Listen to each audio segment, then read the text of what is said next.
C'est aujourd'hui lundi de Pâques et cette année, la date coïncide avec l'anniversaire de la loi du mariage pour tous en France. Dans 2 jours, cela fera 1 an que le Parlement a adopté la loi Taubira autorisant le mariage homosexuel. Bonjour Jeanne Richard. Bonjour. On s'en souvient, le débat avec le collectif de la Manif pour tous avait été houleux, des manifestations géantes, parfois teintées de violence. Des représentants religieux, en particulier des catholiques, avaient pris position contre le mariage homosexuel. Les catholiques étaient en effet très nombreux dans les manifestations d'opposition à la loi. Il faut dire que pour eux, le mariage a un sens particulier. C'est un sacrement, comme le baptême par exemple. Monseigneur Patrick Jacquin, recteur et archiprêtre de la cathédrale Notre-Dame de Paris, explique que pour le clergé, la famille est fondée sur le mariage. C'est Dieu qui l'a établi et c'est sacré. L'autorité de l'Église, pour l'instant, elle n'a pas bougé à ce sujet. On estime toujours que le mariage, c'est pour un homme et une femme, mariage chrétien, le sacrement du mariage, pour avoir des enfants. Ça, c'est la première chose qu'on estime. Et deuxièmement, que si des personnes veulent faire d'autres choses, veulent prendre trop d'autres décisions dans leur propre vie, plus encore un État qui décide autrement, bon, bien sûr, on l'entend, mais qu'on ne voit pas très bien pourquoi il faut que ça s'appelle un mariage. Ça peut être un pacte civil, par exemple. Et ce sont donc les termes mariage et famille qui sont importants aux yeux des catholiques. Et l'Église ne semble pas vouloir faire évoluer sa vision. Oui, et pourtant, au sein de la communauté catholique, il y en a qui sont pour la loi du mariage pour tous. Environ 40% des catholiques pratiquants. Un chiffre qui est resté stable d'ailleurs tout au long du débat dans la société française.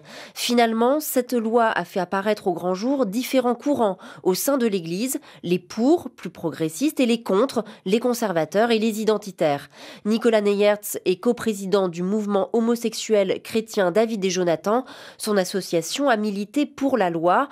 Aujourd'hui, il pense que les catholiques tentent de se réconcilier, de renouer le dialogue.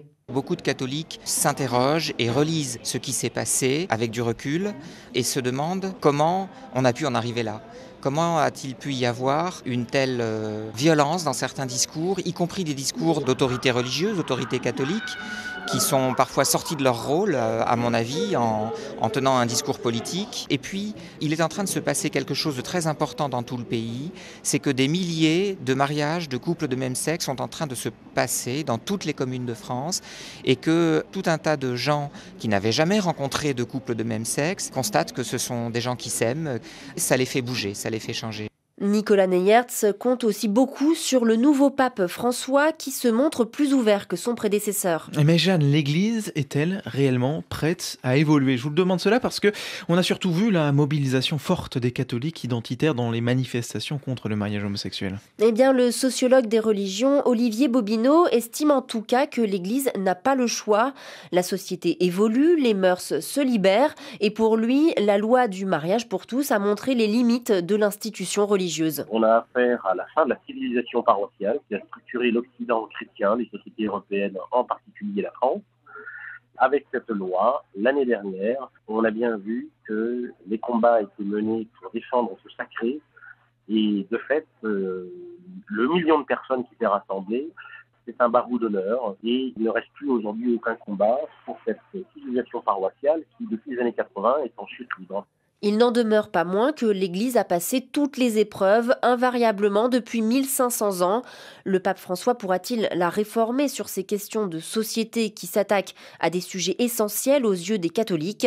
Le sociologue Olivier Bobineau estime cela peu probable au vu des critiques des catholiques identitaires, critiques de plus en plus nombreuses. Merci Jeanne Richard. RFI